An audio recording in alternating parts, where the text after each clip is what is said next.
Video में हम कक्षा 8 के प्रश्नावली 2.4 के प्रश्न क्रमांक 7 तथा प्रश्न क्रमांक 8 के सवाल को हल करेंगे। तो चलिए वीडियो को स्टार्ट करते हैं। प्रश्न क्रमांक 7 हमें दे रखा है, हसन स्कूल वर्दी बनाने के लिए दो प्रकार का कपड़ा खरीदता है। इसमें कमीज के कपड़े का भाव 50 रुपये प्रति मीटर तथा पतलून के कपड़े का भाव 90 रुपये प्रति मीटर है। वह कमीज के प्रत्येक 3 मीटर कपड़े के लिए पतलून का 2 मीटर कपड़ा खरीदता है। वह इस कपड़े को क्रमशः 12% तथा 10% लाभ पर बेचकर 36,600 रुपये प्राप्त करता है।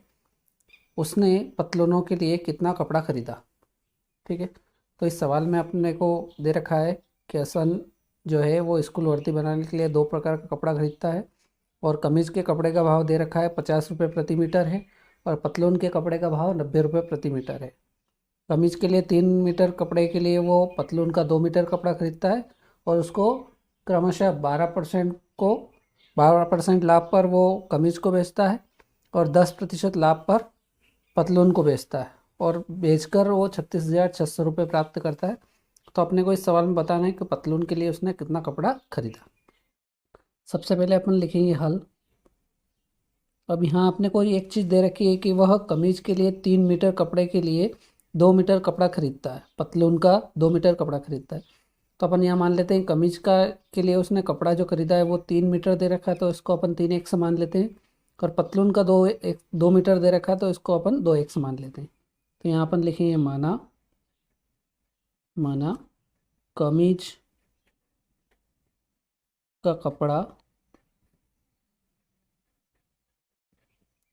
का कपड़ा बराबर अपन मान लेते हैं 3x और मीटर में मानेंगे। ठीक, इसके आगे बढ़ते हैं अपन। तथा पतलून का कपड़ा इसको अपन मान लेते हैं 2 मीटर दे रखा है, तो अपन इसको 2x मीटर मान लेते हैं।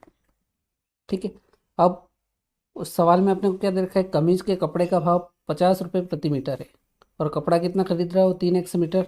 तो यहाँ लिखेंगे अपन कमीज के लिए कपड़े पर व्यय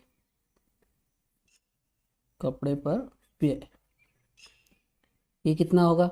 1 मीटर के लिए भाव कितना है? 50 रुपये प्रति मीटर है, 3x मीटर चाहिए, तो इसमें गुणा कर देंगे। तो 50 का 3x में गुणा करेंगे तो ये कितना आ जाएगा? 50 तिया 150 और इसके साथ में x है, तो 150 x मीटर कमीज के लिए कपड़े पर व्यय हो जाएगा। ठीक है, तो कमीज के लिए कपड़े पर व्यय कितना आ गया? 150 x मीटर आ गया।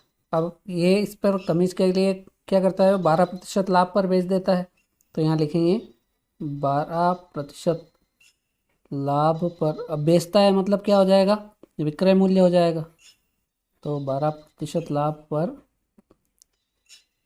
विक्रय मूल्य बराबर, अब कितना है? 150x है, तो 150x 12% लाभ पे बेच रहा है, तो 100 पर 12% तो कितना हो जाएगा? 112 और क्रय मूल्य कितना था? 100। ठीक है, इसको सरल कर लेंगे, 1 0 से 1 0 काट देंगे, 112 का गुणा 15 से करेंगे तो ये कितना आ जाएगा? 1680। और नीचे बट्टे में कितना बचा हुआ है? 10 बचा हुआ है, तो नीचे 10 रख देंगे। अब यहाँ 1 0 से 1 0 कट जाएगा, तो ये कितना बच जाएगा? 168x रुपये। मतलब 12% लाभ पर विक्रय मूल्य कितना आ जाएगा? 168x रुपये। ठीक है, इसी प्रकार से हम कमीज पर जैसे कपड़े का व्यय निकाला, इसी तरह से पतलून के नहीं निकाल देंगे। तो यहाँ लिखेंगे पतलून के लिए कपड़े पर व्यय। तो पतलून के 1 मीटर का भाव कितना दे रखा है? 90, और कितना मीटर माना है अपने? 2x माना है, तो इसका गुणा कर देंगे तो ये कितना आ जाएगा? 90 का गुणा 2x से होगा तो 180x रुपये हो जाएगा इस पर व्यय। अब सवाल में आपने को दे रखा है कि ये पतलून पर वो 10% लाभ पर उसको बेचता है, तो यहाँ लिखेंगे 10% लाभ पर बेचता है, तो इसका भी क्या आ जाएगा? विक्रय मूल्य। तो 10% लाभ पर विक्रय मूल्य बराबर कितना आ जाएगा, 180 एक्स है, इस पर वो क्या करता है 10% लाभ, तो 100 पर 10% लाभ, तो ये कितना हो जाएगा 110, और क्रय मूल्य कितना हो जाएगा 100। इसको काट लेंगे, 1 0 से 1 0, 1 0 से 1 0, 11 में 18 का गुणा करेंगे तो ये कितना आ जाएगा 198, और इसके साथ एक्स है तो ₹100। ठीक है, अब 12% लाभ पर विक्रय मूल्य कितना आ गया 168 एक्स, और 10% लाभ पर विक्रय मूल्य आ गया 198 एक्स। अब अपने को सवाल में एक चीज़ दे रखी थी कि दोनों पर वो लाभ पर बेचकर उसको 36,600 रुपये कमाता है, तो यहाँ लिखेंगे प्रश्नानुसार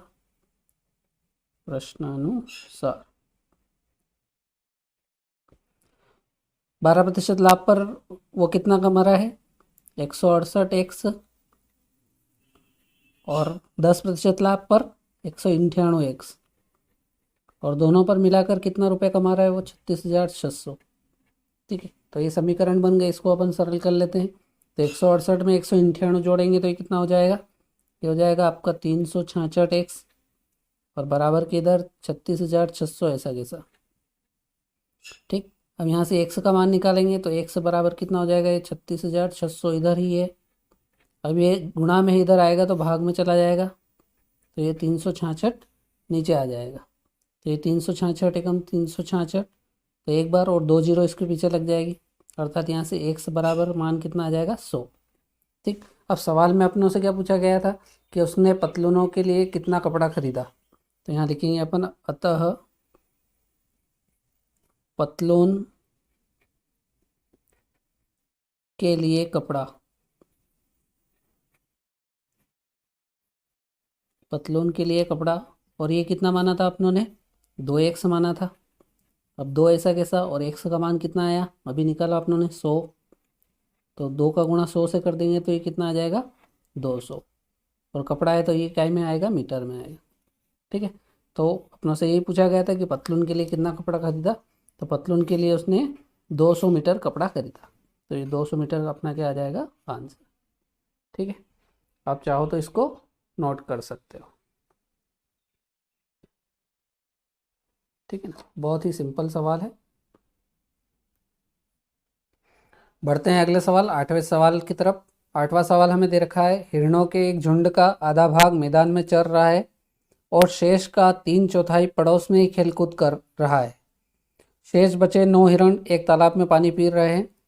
झुंड में हिरणों की संख्या ज्ञात कीजिए।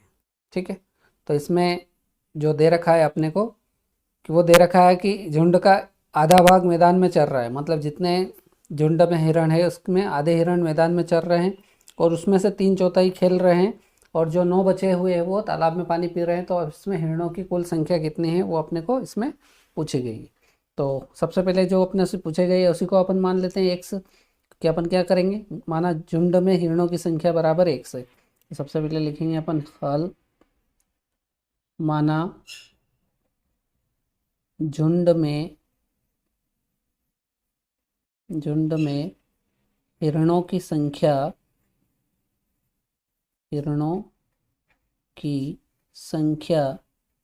और ये अपना को ज्ञात करना है, तो इसलिए अपन इसको क्या कर लेते हैं एक्स मान लेते हैं।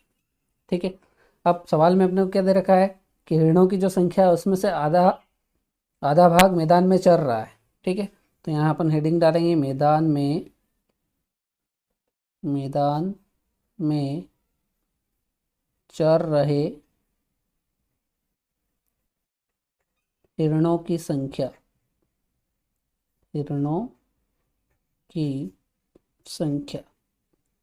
तो ये कितने हो जाएगी, एक्स की आधी, मतलब एक्स का आधा हो जाएगा x/2। ठीक है, यहाँ तक समझ में आ गया होगा आपको। फिर आगे सवाल में दे रखा है और शेष का 3/4 पड़ोस में ही खेलकूद रहा है, तो यहाँ लिखेंगे पड़ोस में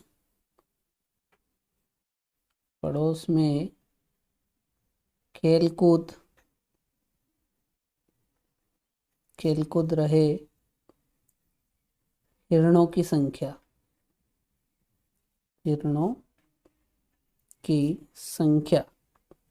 शेष का मतलब आधा तो क्या कर रहा है चल रहा है, और इसका जो बचा हुआ है कितना है आधा, तो 1/2, और इसका कितना खेल कूद कर रहा है, 3/4, मतलब 3/4 मतलब 3/4।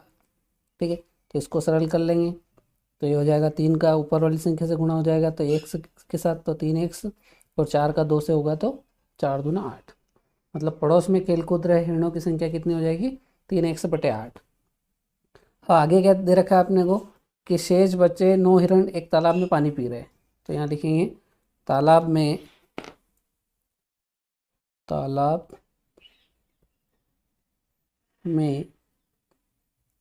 पानी पी रहे हिरणों की संख्या, तालाब में पानी पी रहे हिरणों की संख्या, और ये सवाल में अपने को दे रखी है कितनी है, 9 है, कि 9 शेष जो बचे हैं वो तालाब में पानी पी रहे हैं। ठीक है, तो इन सब में अपने को क्या बताना है कि टोटल हिरणों की संख्या कितनी है, तो सबको जोड़ लेंगे कि ये जितने मैदान में चल रहे हैं उनको, खेल कूद रहे हैं उनको, और तालाब में पानी पी रहे हैं उन सबको जोड़ लेंगे, तो जो आएगा वो क्या हो जाएगा, टोटल हिरणों की संख्या आ जाएगी। तो यहाँ लिखेंगे अपन प्रश्नानुसार।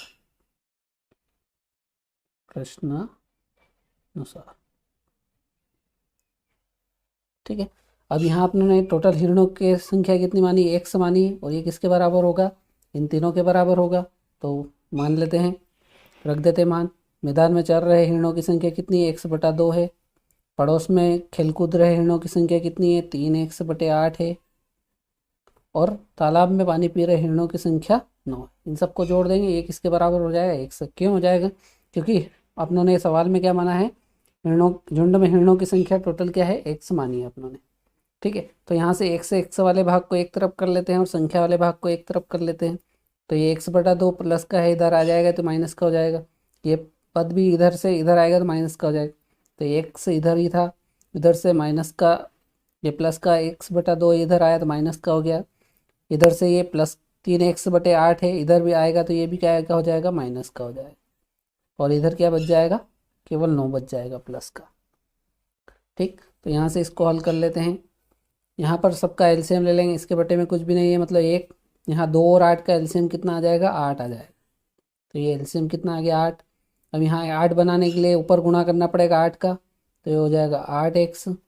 यहाँ 2 है, इसको 8 बनाने के लिए 4 का गुणा नीचे और 4 का गुणा ऊपर करेंगे, तो ऊपर गुणा होगा तो ये 4x हो जाएगा माइनस का, और ये 3x ऐसा कैसा, और बराबर की इधर 9 ऐसा कैसा यही।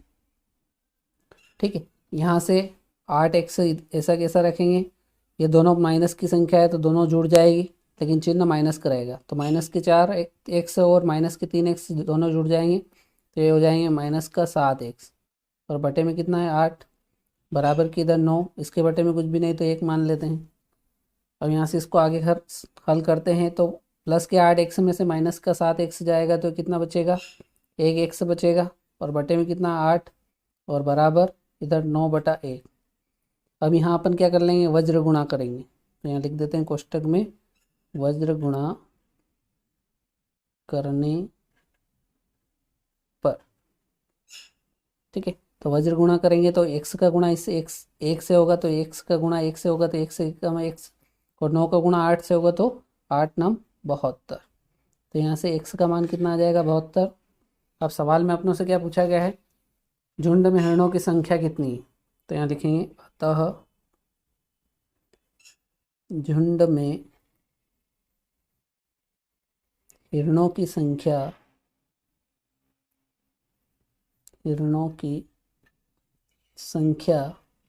और इसको क्या माना था अपनों ने, 1 माना था, और 1 का मान कितना है, 72, तो हिरणों की संख्या कितनी हो जाएगी, 72, और ये हमारा क्या हो जाएगा आंसर।